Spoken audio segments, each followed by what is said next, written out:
എനിക്ക് എൻ്റെ ഉപ്പാൻ്റെയും ഉമ്മാൻ്റെയൊക്കെ കൂടെ എങ്ങോട്ടെങ്കിലും പോകാമെന്ന് പറഞ്ഞാൽ ഭയങ്കര ഇഷ്ടമാണ് കേട്ടോ. പക്ഷേ എൻ്റെ കല്യാണത്തിന് ശേഷം നമുക്ക് അങ്ങനെ പോകാൻ പറ്റാറുണ്ടായിരുന്നില്ല.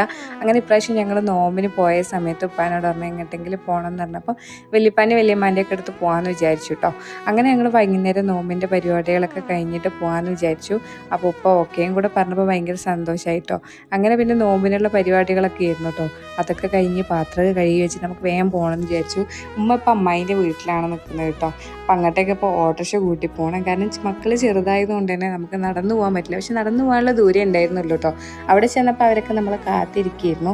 അങ്ങനെ ഞങ്ങൾ പേരക്കുട്ടികളൊക്കെ കൂടിയിട്ട് ഉമ്മക്ക് വേണ്ടിയിട്ട് ഒരു ഫർദ വാങ്ങിയിട്ടുണ്ടായിരുന്നു കേട്ടോ. അതും കൂടെ കൊടുക്കണമായിരുന്നു. അപ്പോൾ ഉമ്മ ഫർദ കിട്ടിയപ്പോൾ ഉമ്മക്ക് ഭയങ്കര സന്തോഷമായി. ഉമ്മ ചോദിച്ചു എന്തിനാ ഇപ്പോൾ പൈസ ഇല്ലാത്തപ്പോൾ ഇതൊക്കെ വാങ്ങിയതെന്ന്. പക്ഷെ നമുക്ക് പൈസ ഉണ്ടോ ഇല്ലയോ എന്നല്ല, അവർക്ക് അതൊക്കെ വാങ്ങിക്കൊടുക്കുമ്പോൾ നമുക്ക് ഭയങ്കര സന്തോഷമല്ലേ.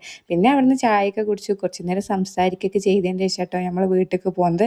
അപ്പോൾ ഇന്നത്തെ വീഡിയോ ഇത്രയേ ഉള്ളൂ. ബൈ.